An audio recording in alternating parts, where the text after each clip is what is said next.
Friends welcome to my channel Partho's physics. तो आज के আমি করাবো পার্ট 2 হর্স নিউমেরিক্যাল প্রবলেম সেটের পার্ট 2 ছায়া প্রকাশনীর থেকে ধারকত্ব ও ধারকের। ঠিক আছে, পার্ট 2 আমি শুরু করছি 3 নম্বর অঙ্ক থেকে, 4 নম্বর অঙ্ক থেকে।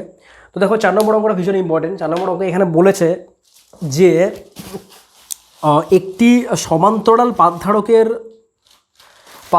পাত দুটির মধ্যে দূরত্ব 2 সেন্টিমিটার। তো এটা একটা সমান্তরাল পাতধারক, এই দুটোর মধ্যে যে দূরত্ব সেটা হচ্ছে 2 সেন্টিমিটার। আচ্ছা, এখানে আমি চেঞ্জ করব না ইউনিট, এখানে সেন্টিমিটার আছে, সিজিএস পদ্ধতি আছে, সিজিএস পদ্ধতিতেই রাখবো। ঠিক আছে, বলেছে পাত দুটির মধ্যে 1 সেন্টিমিটার বেধ বিশিষ্ট একটি অন্তরক প্লেট প্রবেশ করানো হলো। তো এই পাত দুটোর মধ্যেই 1 সেন্টিমিটার বেধ বিশিষ্ট একটি অন্তরক প্লেট প্রবেশ করানো হলো, যার কে এর যে মান সেটা হচ্ছে 4। তার মানে এর যে কে তার মান হচ্ছে 4। ঠিক আছে, পরবর্তী ধ্রুবকের মান। এখন পাত দুটির মধ্যে দূরত্ব কত করা হলে ধারকটির ধারকত্ব অপরিবর্তিত থাকবে। মানে মধ্যে কথা হচ্ছে এইটা, এখানে কী বের করতে হবে দেখো, একটু অঙ্কটা বলে নিই।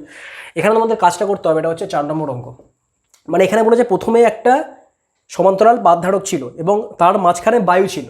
মানে প্রথমে এরকম পাত প্রবেশ করানো হয়নি, বায়ু ছিল, এবং তখন এই দুজনের মধ্যে দূরত্ব ছিল কত, 2 সেন্টিমিটার। আমি ধরে নিলাম যে যখন শুধুমাত্র বায়ু ছিল এই দুটো পাতধারকের মধ্যে, তখন যে ক্যাপাসিটেন্সের মান ছিল সেটা ছিল সি। তাহলে এখানে লিখছি বায়ু আর এখানে ক্যাপাসিটেন্সের মান লিখছি সি।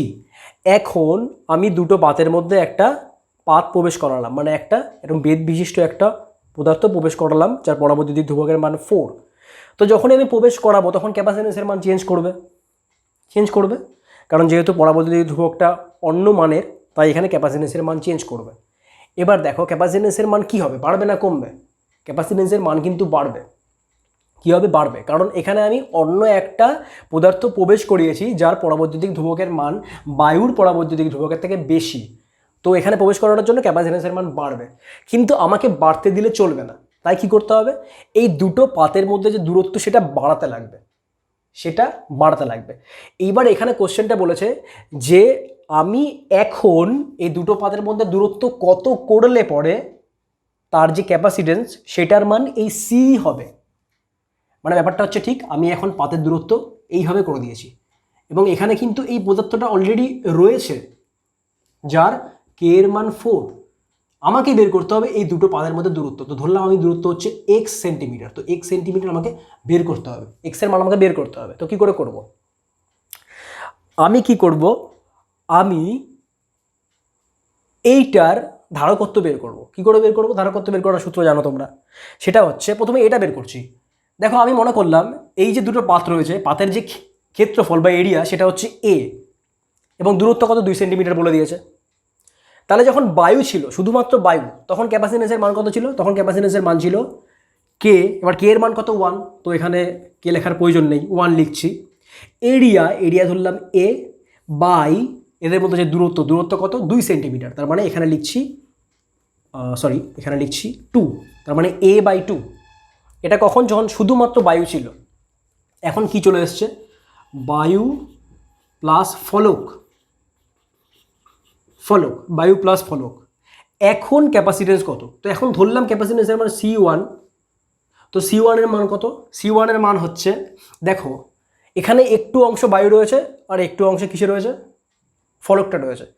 এবং দুটো ক্যাপাসিটেন্স কিসে রয়েছে, সিরিজে বা শ্রেণীতে। কারণ যখনই আমি এখানে আধান রাখবো plus plus plus plus plus plus plus আধান রাখবো, তখন কি হবে, এই আধানটা পুরো শ্রেণী সমবায়ে এখানে পৌঁছবে না। এখানে যদি প্লাস হয় তো শ্রেণী সমবায়ে এখানে কি হবে, মাইনাস হবে। তো এখানে শ্রেণীতে থাকছে, তার মানে বায়ুর ক্যাপাসিটেন্স আমাকে বের করতে হবে আর এইখানকার ক্যাপাসিটেন্স আমাকে বের করতে হবে। তারপর দুটোকে শ্রেণীতে থাকলে পরে কী করে বের করতে হয় সেটা দেখতে হবে। তো এখানে বায়ু কতটা অংশে রয়েছে, বায়ু রয়েছে x-1 সেন্টিমিটার, কারণ এইটা হচ্ছে 1 সেন্টিমিটার, এটা হচ্ছে কত, 1 সেন্টিমিটার, বলেই দিয়েছে যে 1 সেন্টিমিটার বেধ বিশিষ্ট। তো এটা 1 সেন্টিমিটার, তার মানে এটা কত হচ্ছে, এটা হচ্ছে x-1 সেন্টিমিটার। তো এটা যদি x-1 সেন্টিমিটার হয় তাহলে পরে এই ক্ষেত্রে যে ক্যাপাসিটেন্সের মান সেটা কত, দেখি কত হয়। তো এখানে লিখছি কত, CA, মানে এ মানে হচ্ছে এয়ার, এতটুকু অংশে। তো এখানে কত হচ্ছে, এয়ারের ক্ষেত্রে কে এর মান 1, তার মানে এরিয়া বাই দূরত্ব কত, x-1। এবার এই যে ফলকটা আমি প্রবেশ করালাম, এর ক্ষেত্রে ক্যাপাসিটেন্সের মান কত? তো এখানে লিখলাম ফলক, ফলকের ইংলিশ আমার ভুলে গেছি এখন। তো এখানে লিখলাম CF ফলক, বুঝে নাও। তো এখানে কত হচ্ছে, এরিয়া তো সেম থাকবে, ইন্টু কে, কে কত, কে হচ্ছে 4, তো 4 লিখলাম, বাই দূরত্ব, দূরত্ব কত 1 সেন্টিমিটার, তার মানে 1 সেন্টিমিটার, তার মানে এখানে কত হচ্ছে 4A। এবার দুটো যদি শ্রেণীতে থাকে তাহলে পরে এই দুটোর ইকুইভ্যালেন্ট ক্যাপাসিটেন্স বা তুল্যাঙ্ক ধারকত্ব কত হয়, CA গুণ CF by CA plus CF। তার মানে এখানে কত হচ্ছে, এখানে হচ্ছে A by x minus 1 into 4A by A by x minus 1 plus 4A। তার মানে এখানে যদি তোমরা করো তবে দেখবে এর মান হচ্ছে কত, 4A স্কোয়ার, হ্যাঁ সরি 4A স্কোয়ার, আর নিচে কত হচ্ছে, আর নিচে হচ্ছে -3A, তার মানে 4AX মাইনাস 3A। এখানে যদি A কমন নিই একটা করে, তবে এর যে মান দাঁড়াবে সেটা দাঁড়াবে 4A by 4X minus 3, 4A by 4X minus 3। এইটা হচ্ছে এখন যে ক্যাপাসিটেন্স, অর্থাৎ এই X ডিস্টেন্সের জন্য তার মান। এবার দেখো এই C1 আর এই C সমান, কারণ বলে দিয়েছে যে এমনভাবে তুমি দূরত্বটা করবে যাতে কিনা এই ক্যাপাসিটেন্সের মান আর আগে যখন বায়ু ছিল তখন যে ক্যাপাসিটেন্সের মান দুটো সেম হয়। তার মানে C ইকুয়াল টু C1 লিখতেই পারি। তো C এর মান কত, A বাই 2, C1 এর মান কত 4A বাই 4X মাইনাস 3। তো A আর A কাটলো, তো এখানে কত দাঁড়াচ্ছে 4X মাইনাস 3 ইকুয়াল টু 4 দুগুণে 8। তার মানে এখানে দাঁড়াচ্ছে কত, X ইকুয়াল টু হচ্ছে 8 আর 3 11/4, 11/4। তো 11/4 কত হবে, 2.5 সামথিং কিছু একটা হবে হয়তো। আচ্ছা করে দেখিনি, অসুবিধা কী আছে, 11/4, 11/4 2.75, বাহ। তো উত্তর কত হচ্ছে, হ্যাঁ 2.75।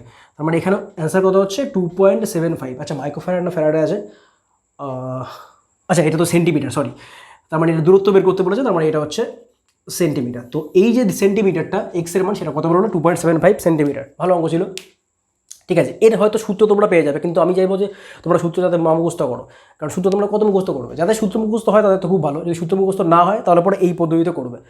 যে দুটো এখানে রয়েছে বায়ু আর ফলক, দুটোই শ্রেণীতে রয়েছে, তো শ্রেণীতে থাকলে পরে তোমরা বের করতেই পারবে যে কী করে ইকুইভ্যালেন্ট ক্যাপাসিটেন্স বের করতে হয়। তো এইভাবে বের করতে হয়। এটা হচ্ছে 2.75 সেন্টিমিটার বেরোলো। এর পরের অঙ্ক হচ্ছে 5 নম্বর অঙ্ক। 5 নম্বর অঙ্কটাও যথাসম্ভব ভালো অঙ্ক একটা। তো 5 নম্বর অঙ্ক চলে জয় যাক।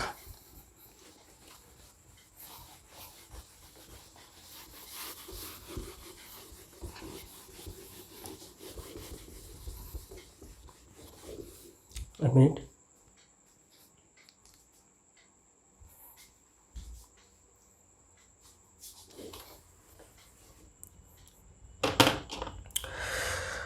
ওকে। তো 5 নম্বর অঙ্ক এখানে বলেছে যে 3টি ধারকের ধারকত্বের অনুপাত 2:3:5। তো এখানে বলেছে C1:C2:C3 2:3:5। ওকে, তারপরে বলেছে যে সমান্তরাল সমবায়ে যুক্ত অবস্থায় এদের তুল্য ধারকত্ব শ্রেণী সমবায়ের তুল্য ধারকত্ব অপেক্ষা এত বেশি হয়। আচ্ছা আচ্ছা, এত বেশি হয়। তার মানে আমি যখন সমান্তরালে এই তিনটেকে যোগ করলাম তখন মনে করছি যে এদের যে তুল্যাঙ্ক ক্যাপাসিটেন্স তার মান CP, এবং যখন শ্রেণীতে যুক্ত করলাম তখন এদের যে তুল্যাঙ্ক ক্যাপাসিটেন্স সেটা হচ্ছে CS। S মিনস হচ্ছে সিরিজ, P মানে হচ্ছে প্যারালাল। তো এর যে প্যারালাল ধারকত্বের মান সেটা শ্রেণী সমবায়ের যে তুল্য ধারকত্ব সেটার থেকে বেশি। কত বেশি, প্লাস 18/2/31, 18/2/31, এত বেশি। তার মানে CP ইকুয়াল টু হচ্ছে এত। ওকে, এইবার আমাকে বের করতে হবে যে এদের প্রতিটি ধারকত্ব নির্ণয় করো। প্রতিটি ধারকত্ব আমাকে নির্ণয় করতে বলেছে। তো এখানে কি করে করবো, দেখো এখানে কি করে করব, এগুলো দেখো প্রত্যেকটা অনুপাত, C1:C2:C3 এগুলো প্রত্যেকটা অনুপাত। তো অনুপাত থেকে আমি যখনই সংখ্যায় যাব তখন কি করতে লাগবে, তখনই আমাকে করতে লাগবে C1 এর মান আমি মনে করলাম 2x। x হচ্ছে একটা সাধারণ গুণিতক যেইটা আমি প্রত্যেকটার সঙ্গে গুণ করব। গুণ করলে পরে আমার আসল যে ভ্যালুটা ক্যাপাসিটেন্সে সেটা বেরিয়ে যাবে, ঠিক আছে। তো আমি মনে করলাম সেই সাধারণ গুণিতকটা হচ্ছে x। তার মানে 2x C1 এর মান, C2 এর মান হচ্ছে 3x, আর C3 এর মান হচ্ছে 5x। তো এখন প্যারালাল ক্যাপাসিটেন্সের মান কত হবে? প্যারালাল ক্যাপাসিটেন্স মানে কি, এই তিনটিকে যোগ করে দাও, তার মানে কত হচ্ছে 3 আর 2 5 আর 5 10, তার মানে 10x ইকুয়াল টু এই সিএস এর মান কত হচ্ছে? তো সিএস এর মানের জন্য আমি মনে করলাম যে C equivalent equal to 1/C1 plus 1/C2 plus 1/C3, তার মানে 1/2x plus 1/3x plus 1/5x, 1/C equivalent. তো এর মান কত হচ্ছে? 3 × 6 = 30, 30, তার মানে এখানে করছি 30x, তার মানে এখানে কত হচ্ছে 15 প্লাস 10, 15 প্লাস 10 25, 25 প্লাস 6, 25 প্লাস 6 কত 31, তার মানে এখানে হচ্ছে এত। তার মানে সি ইকুইভ্যালেন্টের যে মান সিরিজ কন্ডিশনে, মানে যখন সিরিজে থাকছে, অর্থাৎ এখানে লিখছি সিএস, এর যে মান এটা হচ্ছে 30x/31, তার মানে এখানে ব্যাপারটা হচ্ছে ঠিক 18 পূর্ণ 2/31 প্লাস 30x/31, ঠিক আছে, 30x প্লাস 31। আচ্ছা, খুব ভালো। এরপরে কি করব? এরপরে যেটা করব সেটা হচ্ছে এখানে একটু চেঞ্জ করবো, এখানে একটুখানি চেঞ্জ করবো, সেটা হচ্ছে ক্যালকুলেশনের সুবিধার জন্য আমি কী করবো, আচ্ছা এক্সগুলোকে একদিকে নিয়ে চলে আসি, তারপরে বুঝতে পারবো। এখানে 10x মাইনাস 30x/31, আর এখানে হচ্ছে 18 পূর্ণ 2/31, ঠিক আছে। তোমার তো ক্যালকুলেটার আছে, ক্যালকুলেটার করতে পারবে। তো এখানে কত হচ্ছে 310 মাইনাস 30, তাহলে কত হচ্ছে 280, তার মানে এখানে 280x/31 ইকুয়াল টু 18 পূর্ণ 2/31। এবার দেখো 18 পূর্ণ 2/31 মান কত হয় একটু দেখে নিই। 18 ইন্টু 31 560, তার মানে এখানে হচ্ছে ওপরে 560 আর নিচে 31 রেখে দাও। এবার দেখো 31 আর 31 কেটে গেল, তার মানে এক্সের যে মান বেরোলো সেটা বেরোলো 560/200, আচ্ছা 560/280 কত হয়? 2 তো হয়, হ্যাঁ 2 হয়, করে নিই 560 ভাই, এটাও করতে হচ্ছে, হয় হ্যাঁ 2 একদম। তার মানে এক্সের যে মান সেটা হচ্ছে 2, তার মানে 2 হচ্ছে সাধারণ গুণিতক। এরপরে আমাকে বলেছে প্রত্যেকটা ক্যাপাসিটেন্সের মান বের করতে। তো কী করে করবো? C1 এর মান কত হবে? 2x, তার মানে 2 2 4, C2 এর মান কত হবে? 3x, 3 2 6, C3 এর মান কত হবে?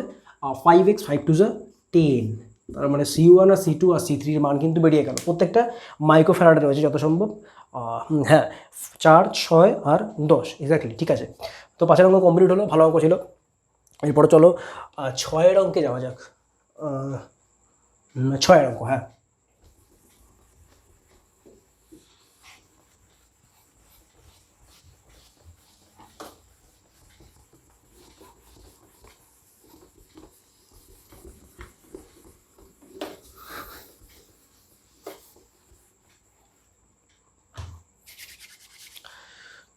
দেখো এখানে 6 অঙ্ক কী বলেছে?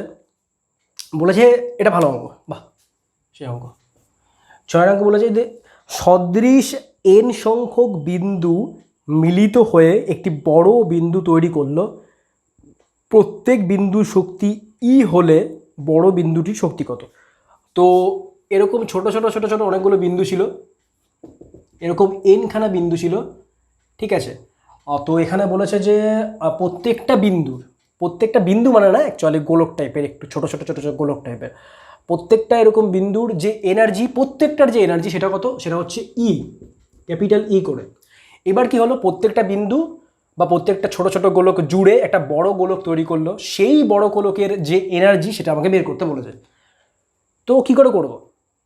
এই ক্ষেত্রে আমাকে কি নিয়ে আসতে লাগবে? এই ক্ষেত্রে আমাকে নিয়ে আসতে লাগবে ধারকত্ব, কারণ ধারকত্ব দিয়ে আমি কিন্তু প্রত্যেকটার এনার্জি বের করব, এবং ধারকত্ব যখন নিয়ে আসবে তখন আমাকে নিয়ে আসতে লাগবে ব্যাসার্ধ।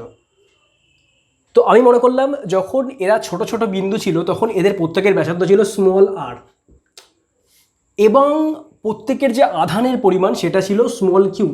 কারণটা দেখো, আধান না থাকলে কিন্তু এদের এনার্জি থাকবে না, ঠিক আছে। কারণ এখানে কোনো তাপ শক্তি দেয়নি বা কিছু দেয়নি, কিন্তু এখানে আমাকে এনার্জি মানে বলতে চেয়েছে যে আধান থাকলে পরে যে এনার্জি সেটার কথা। কারণ এখানে তো আমাকে অন্য চ্যাপ্টার পড়াচ্ছে না, আমি পড়াচ্ছি ধারকত্বের ক্ষেত্রে আধান দিয়ে করতে হবে অঙ্ক। তো প্রত্যেকটা যে আধানের মান সেটা হচ্ছে স্মল কিউ করে, ঠিক আছে, এবং প্রত্যেকটার যে ব্যাসার্ধ সেটা হচ্ছে আর করে। তো আমি লিখতে পারি যে ই ইকুয়াল টু আমি লিখতেই পারি যে E equal to half Q square by C, লিখতে পারি এটা half Q square by C. তো এখানে কিউ মানে কত, কিউ মানে হচ্ছে স্মল কিউ, তো এখানে লিখলাম small Q square by C, C হচ্ছে ক্যাপাসিটেন্স। তো দেখো প্রত্যেকটা যেহেতু গোলক, তো গোলকের যে ক্যাপাসিটেন্স সেইটা গোলকের ব্যাসার্ধের সঙ্গে সমান হয়, সাংখ্যমান সেটা সমান হয়। এই পুরোটা আমি সিএস পদ্ধতিতে করছি। তো এখানে ক্যাপাসিটেন্স মানে কত, ক্যাপাসিটেন্স মানে হচ্ছে স্মল আর, তো কিউ স্কোয়ার বাই স্মল আর, এটা হচ্ছে প্রত্যেকটা ছোট ছোট গোলকের যে এনার্জি সেটার কথা বলছি। এখন প্রত্যেকটা গোলক যুক্ত হয়ে একটা বড় গোলক তৈরি করলো। তো এই বড় গোলকের প্রথমে আমাকে ব্যাসার্ধ বের করতে হবে। তো আমি মনে করলাম যে বড় যে গোলকটা তার যে ব্যাসার্ধ সেটা হচ্ছে ক্যাপিটাল আর। তো ক্যাপিটাল আর মান কী করে বের করব? তো এখানে একটা দারুণ কনসেপ্ট রয়েছে, সেটা হচ্ছে দেখো প্রত্যেকটা গোলকের যে আয়তন, টোটাল আয়তন, সেইটা কিন্তু এই বড় গোলকের আয়তনের সমান। আয়তন তো চেঞ্জ করেনি না, কারণ ভর আর ডেনসিটি সেম রয়েছে, তার মানে আয়তনও সেম। তার মানে এনখানা গোলকের টোটাল যে ভলিউম সেটা কত, সেটা হচ্ছে এন ইন্টু 4/3 পাই স্মল আর কিউব।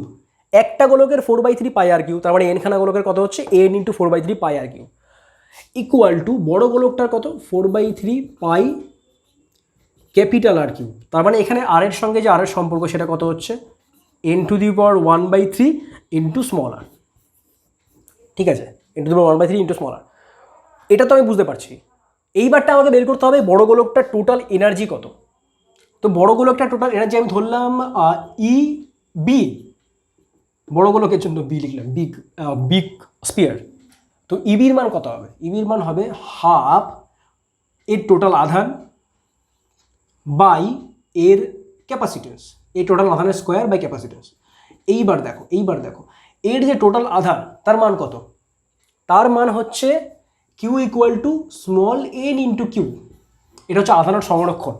কারণ দেখো এখানে এনখানা গোলক রয়েছে, প্রত্যেকটার আধান স্মল কিউ, তো এনখানা গোলকের টোটাল আধান কত হবে এন কিউ, কারণ আধান তো আর কোথাও যায়নি, গোলকের মধ্যেই আছে। তো এখানে কত হচ্ছে টোটাল আধান এন কিউ, তার মানে N square Q square by C, C হচ্ছে এই গোলকের ক্যাপাসিটেন্স।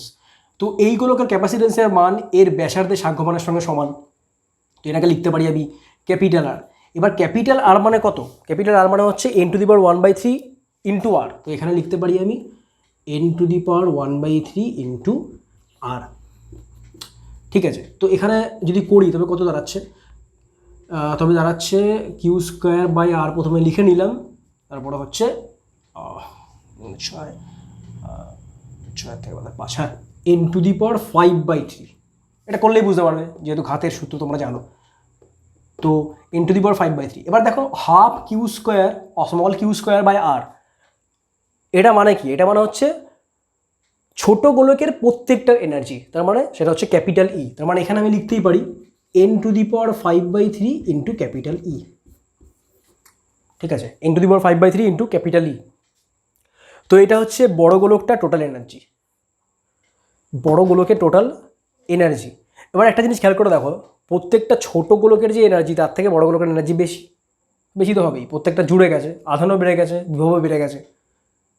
ঠিক আছে, তো সেই অনুযায়ী এদের এনার্জিও বেড়েছে। ঠিক আছে, এবারটা এই এনার্জিটা কে দিল, যখন আমি কাজ করছি তখন আমার এনার্জিগুলো কিন্তু ওখানে স্টোর হয়ে গেছে, তো এর জন্য এনার্জির পরিমাণ বেড়ে গেছে। তো এটা হচ্ছে ব্যাপার, এটা হচ্ছে কনসেপ্ট এটা। ঠিক আছে, তো এই 3টে অঙ্ক গেল, এর পরের পার্টে চলে আসবো, তারপরে 3টে অঙ্ক নিও। তো thanks for watching this video till the end, thank you so much.